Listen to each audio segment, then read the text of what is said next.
Man, if this slides in, don't. No way.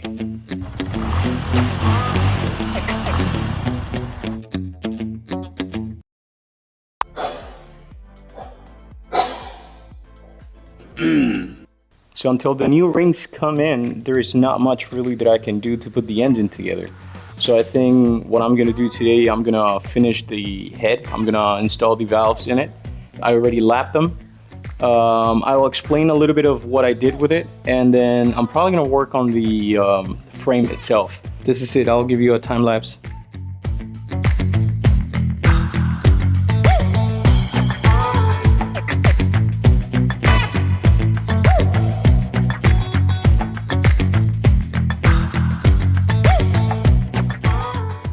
Now I removed all the parts that I wanted to take out, but obviously I still need to clean the welds and all of those things. But it's crazy how much lighter the frame is.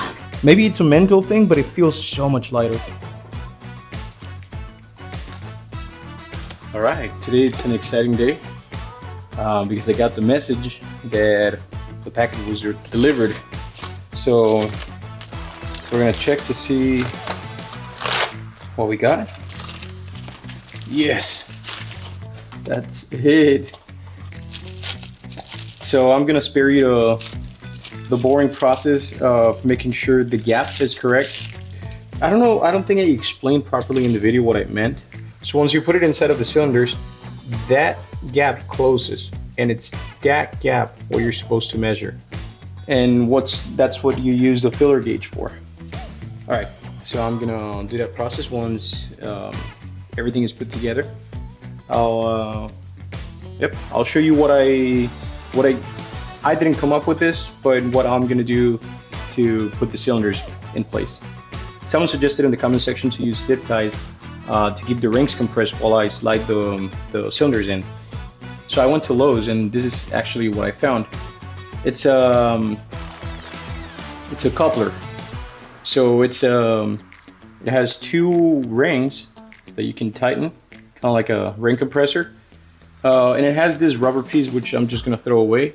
The reason that I bought this and not a ring compressor is because a ring compressor, it's 11 bucks, and I would have to buy 4 of them, and they're pretty wide, and that's the problem. I would have to modify it because the ring compressor is gonna cover the whole piston, and if I have all 4 aligned for the cylinders to come down, I don't think it's enough space for the cylinders to drop all the way down. As opposed to this one, I'm just gonna cut it in half, and I already have 2, and this is 7 bucks at a Lowe's. So I bought 2, that's 14 bucks, which is almost the price of 1 ring compressor, and I already have 4.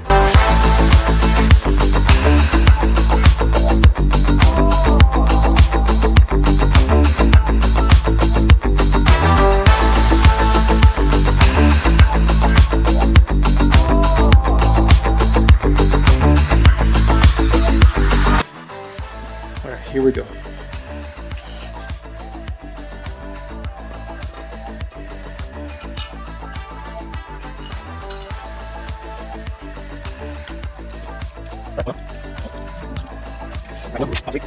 Man, you don't know how happy this makes me.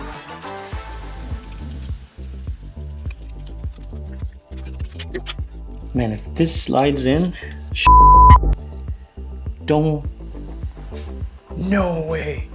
Now that the pistons were finally in, the chain tensioner is outside.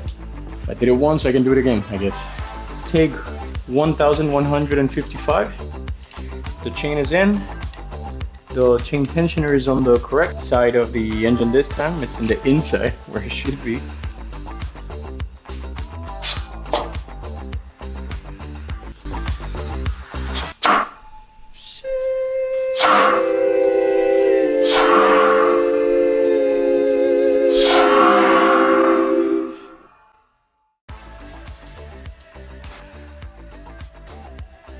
Hell yeah.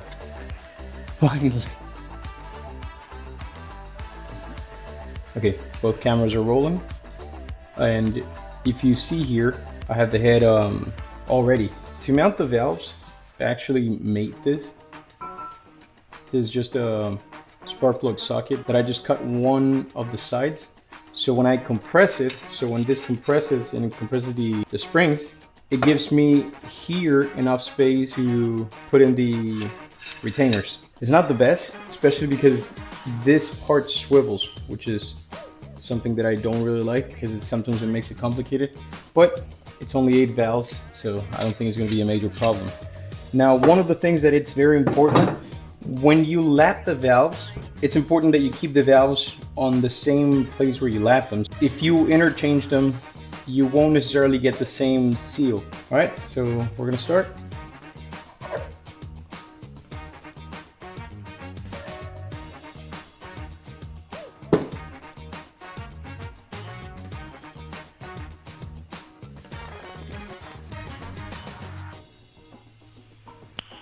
Nice. This part goes here. These are all new seals. All right, so now it is the redneck valve compressor. Ooh. It would be good if I had the spring, right?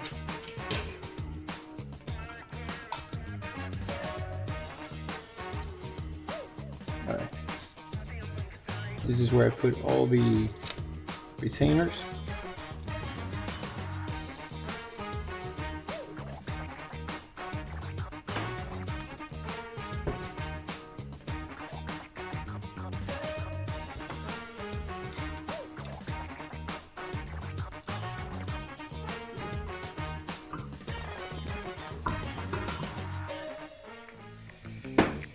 All right, it only took me 3 years to do that, but I'm gonna spare you the pain, and I'm probably gonna do just a time lapse.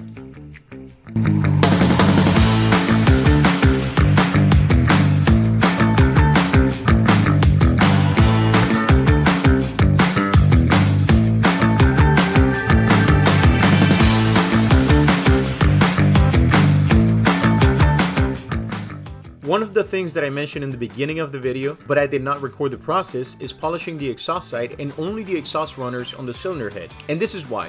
In a carbureted engine, the fuel and air mixes before entering the intake runners. So a slightly rough and textured surface in the intake port, it's often preferred because it helps keeps the fuel finely atomized. This rough surface promotes a thin turbulent boundary layer of thin air that discourages the fuel droplets from condensing and pooling in the port walls.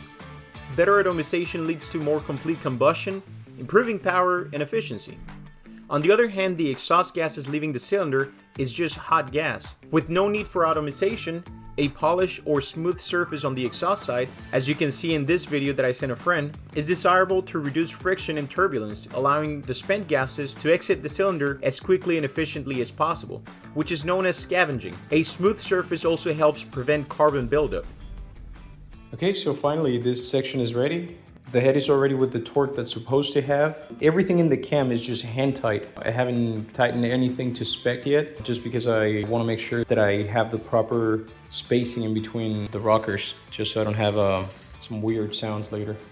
But tomorrow I'm going to do something really special, and that's going to be for the next video. So thank you guys for coming along, and I'll see you on the next one.